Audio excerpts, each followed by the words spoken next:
ശ്രീ ഷംസാദ് മരക്കാറും ഇപ്പോൾ ചേരുന്നു തത്സമയം. ശ്രീ ഷംസാദ്, താങ്കൾ ഈ ആശങ്ക ഉണ്ടായ സ്ഥലങ്ങളിലെല്ലാം ആ സമയത്ത് തന്നെ എത്തിയ ഒരു ജനപ്രതിനിധിയാണല്ലോ. എന്താണ് നാട്ടുകാർ അപ്പോൾ നിങ്ങളോട് പറഞ്ഞത്?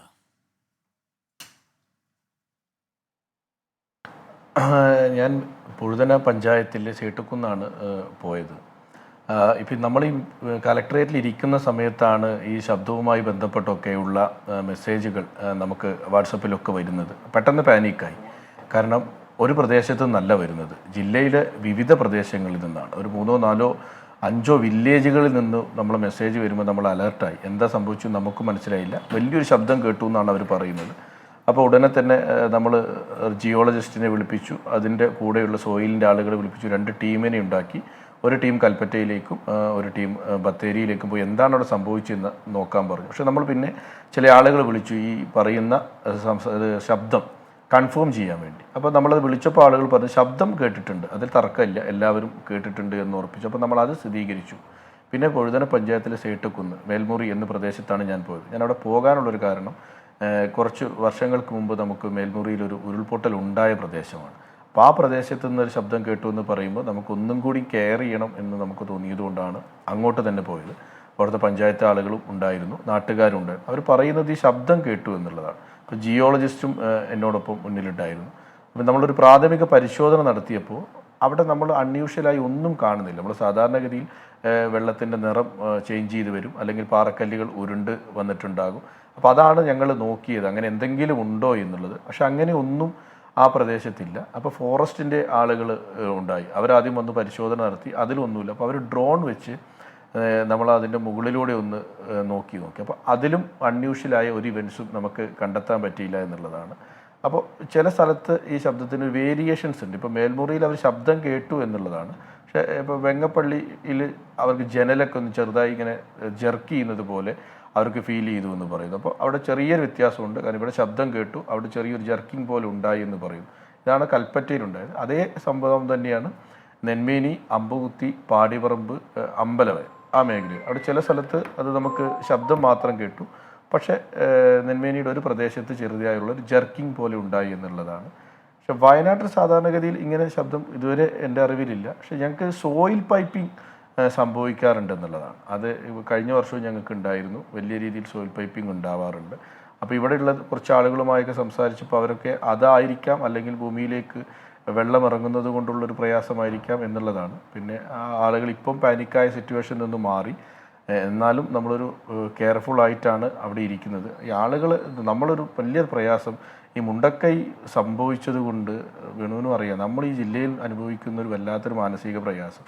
അതിനിടയിൽ ഇങ്ങനെ എന്ത് ചെറുത് കേട്ടാൽ പോലും നമ്മൾ പെട്ടെന്ന് നമ്മുടെ ആളുകൾ പേടിച്ചു പോവാണ്. ഇപ്പോ ഈ സീസ്മോളജിയുടെ ഡയറക്ടർ ഉണ്ടല്ലോ, ഡൽഹിയിലെ കേന്ദ്ര ഡയറക്ടർ, അദ്ദേഹം ഈ കാര്യങ്ങളെല്ലാം വിശദീകരിക്കുകയുണ്ടായല്ലോ മാധ്യമങ്ങളോട്. അതാണ് ആത്യന്തികമായി ഇതുമായി ബന്ധപ്പെട്ട ആധികാരികമായ പ്രതികരണം എന്ന നിലയിലാണ് നിങ്ങൾ കാണുന്നത്. അങ്ങനെയാണോ മനസ്സിലാക്കേണ്ടത്? അതായത് ഇത് ഒരു അസ്വാഭാവികതയും ഉള്ളതല്ല, ഇതൊരു ഭൂകമ്പം പോലും ആയിരുന്നില്ല, ഭൗമപാളികളുടെ ഒരു ചലനം മാത്രമായിരുന്നു. അതൊരർത്ഥത്തിൽ ഇപ്പോഴത്തെ ഈ ദുരന്തത്തിനൊക്കെ ശേഷം സ്വാഭാവികമായും സംഭവിക്കാവുന്നതാണ്. ഈ പാറക്കല്ലുകളുടെ ഒരു ക്രമീകരിക്കപ്പെടൽ മാത്രമാണ്, ആ അർത്ഥത്തിൽ അത് സ്റ്റെബിലൈസ് ചെയ്യപ്പെടുകയാണെന്നൊക്കെയാണ് അദ്ദേഹം പറയുന്നത്. അത്തരം ഒരു വിവരമാണോ നിങ്ങൾക്കും ആധികാരികമായി കിട്ടിയത്? അല്ല, നമ്മൾ ആദ്യം നോക്കിയത് ഇത് ഭൂചലനവുമായി ബന്ധപ്പെട്ടാണ്. ഭൂചലനവുമായി ബന്ധപ്പെട്ട് നമ്മൾ നോക്കി, അങ്ങനെ നമുക്ക് എവിടെയും അത് മെൻഷൻ ചെയ്യപ്പെട്ടിട്ടില്ല. അത് ഭൂചലനമല്ല എന്നുള്ളത് ആദ്യഘട്ടത്തിൽ തന്നെ നമുക്ക് പിന്നെ സംസ്ഥാന ദുരന്ത നിവാരണ അതോറിറ്റി ഒഫീഷ്യലി നമുക്ക് ഇൻഫർമേഷൻ തന്നു എന്നുള്ളതാണ്, നമ്മളത് ധരിപ്പിച്ചു എന്നുള്ളതാണ്. രണ്ടാമത് ഈ 3 സാധ്യതകൾ നമ്മളോട് ഇവിടെ ചർച്ചയിലുണ്ടായി. ഒന്ന് ഇപ്പോൾ വേണു പറഞ്ഞതുപോലെ ഇതിൻ്റെ ഒരു ക്രമീകരണം, സാധാരണഗതിയിൽ ഒരു വലിയ ലാൻഡ് സ്ലൈഡ് ഉണ്ടായാൽ അതിനൊരു ആഫ്റ്റർ എഫക്റ്റ് എന്നുള്ള രീതിയിൽ ഇങ്ങനെ ഉണ്ടാവാറുണ്ട് എന്നുള്ള വാദം. പിന്നെ നേരത്തെ ഞാൻ പറഞ്ഞ സോയിൽ പൈപ്പിംഗ് ആവാം, അല്ലെങ്കിൽ വെള്ളം വ്യാപകമായി ഇറങ്ങുമ്പോൾ ഉണ്ടാവുന്ന ശബ്ദമാവാം. ഈ 3ആണ്. ഇതിൻ്റെ ഒരു കൺഫർമേഷൻ തരേണ്ടത് ഇതിൻ്റെ സയൻറ്റിഫിക്കലി ഇത് അറിയുന്ന ആളുകളുടെ കൺഫർമേഷനാണ്. ഇപ്പോൾ അവർ പറഞ്ഞിരിക്കുന്നത് ഇതിൻ്റെ ഒരു ക്രമീകരണം മാത്രമാണ്, ഇതൊരു ഉരുൾപൊട്ടലിൻ്റെ ഒരു ആഫ്റ്റർ എഫക്റ്റ് എന്നുള്ള രീതിയിൽ ഉണ്ടാകുന്നത് മാത്രമാണ് എന്നുള്ളതാണ് ഇപ്പോൾ നിലവിൽ പറഞ്ഞിരിക്കുന്നത്. ശരി, ഇപ്പോൾ നിങ്ങൾ ഒരു ഘട്ടത്തിൽ ഈ സ്കൂൾ അവധി കൊടുക്കുന്നു, അവിടെ ബന്ധപ്പെട്ടവർ തന്നെ, അതുപോലെ തന്നെ വീട്ടുകാരെ മാറ്റി താമസിപ്പിക്കുന്നതിനെ പറ്റി ആലോചിക്കുന്നു. നാട്ടുകാർ തന്നെ പരിഭ്രാന്തരായി പുറത്തിറങ്ങി മണിക്കൂറുകൾ നിൽക്കുന്നത് കണ്ടതാണ്. ഇപ്പോൾ ആ മേഖലയിലെ അവസ്ഥ എന്താണ്? നമുക്കിങ്ങനെ ക്യാമ്പുകളിലേക്ക് മാറ്റി പാർപ്പിക്കേണ്ട ഒരു അങ്ങനത്തെ ഒരു ഒരു അത്യാവശ്യ സാഹചര്യം ഇല്ല, അങ്ങനത്തെ ആശങ്ക പൂർണ്ണമായും ഒഴിഞ്ഞു എന്ന് കരുതാമോ ഷംസാദെ?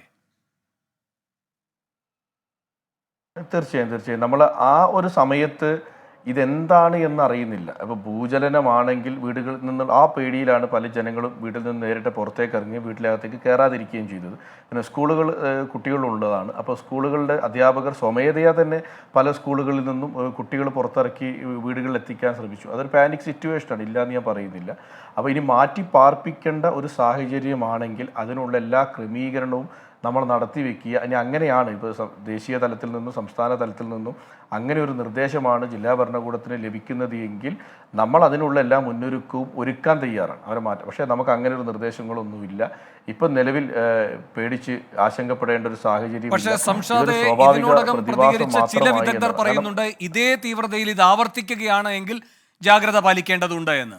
അത് സംഭവിച്ചതിന് ശേഷം ആളുകൾ പിന്നെയും ഈ ചെവി കൊണ്ട് നേരിട്ട് കേട്ടറിഞ്ഞിട്ട് അറിയേണ്ടതാണ് ഇപ്പോഴത്തെയും സാഹചര്യമെങ്കിൽ അതൊരു ശുഭസൂചനയല്ല.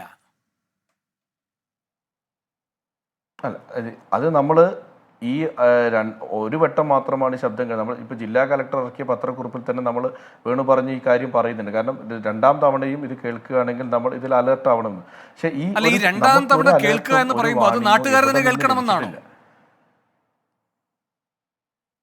അല്ല, അങ്ങനെയല്ല. ഞാൻ പറഞ്ഞു, നമുക്ക് ഈ ഒന്നാമത്തെ ഉണ്ടായ സംഭവം എന്ന് പറയുന്നത് നമ്മളുടെ നാട്ടുകാർ നമ്മളെ അറിയിക്കുമ്പോൾ മാത്രമാണ് നമ്മൾ അറിഞ്ഞത്. ഈ സിസ്റ്റം ഒരു ജില്ലയിൽ ഉണ്ടാകുന്ന ഒരു സിസ്റ്റത്തെ വെച്ചുകൊണ്ട് ഇതിനകത്തുള്ള സിറ്റുവേഷൻ അനാലിസിസ് ചെയ്യാൻ പറ്റുമെന്ന് എനിക്ക് തോന്നുന്നില്ല. പക്ഷേ ഒരു നിർദ്ദേശമോ ഇങ്ങനെ ഒരു സാധ്യത എവിടെ നിന്നും നമുക്ക് ലഭിച്ചിട്ടുമില്ല. കാരണം ഞങ്ങൾ ഇരുന്നുകൊണ്ടിരിക്കുമ്പോഴാണ് ബൈ ഫോൺ നമുക്ക് ഈ മെസ്സേജ് വരുന്നത് എന്നുള്ളതാണ്.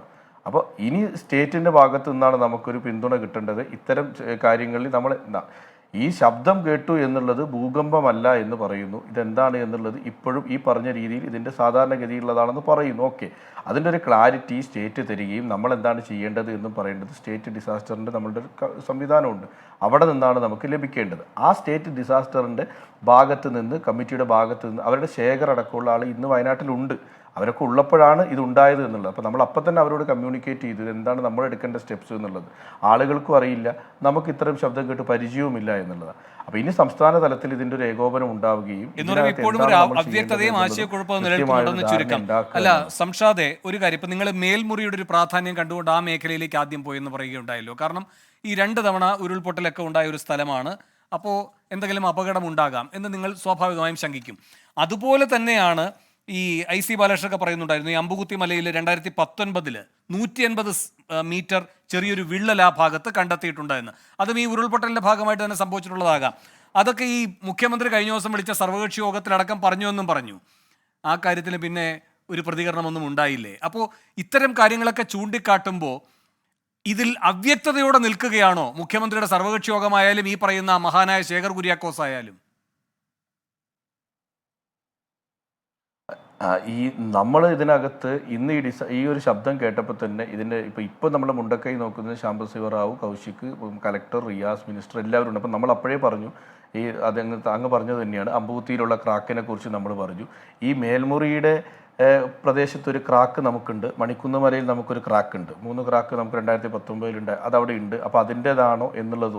പിന്നെ നമ്മളുമായി ബന്ധപ്പെട്ട ആളുകളെയൊക്കെ നമ്മൾ ഫോണിൽ കണക്ട് ചെയ്തു, ഇതുമായി ബന്ധപ്പെട്ട ആളുകളെ അവർ പല രീതിയിൽ അഭിപ്രായം പറഞ്ഞു. പക്ഷേ ഇതിൻ്റെ ഒരു ഏകോപനം ഉണ്ടാവേണ്ടത് സ്റ്റേറ്റ് തലത്തിൽ നിന്നാണ്. ഈ ശബ്ദം എന്താണ് എന്നും ഈ ശബ്ദത്തിൻ്റെ ഇനി ഇതിൽ എന്തെങ്കിലും സാധ്യതകളുണ്ടോ, എന്താണ് നമ്മൾ ചെയ്യേണ്ടത്, ആ ഒരു ക്ലാരിറ്റിയോടുകൂടി നമ്മൾ പെട്ടെന്നപ്പോൾ ഇത് പാർപ്പിക്കേണ്ടി വരും.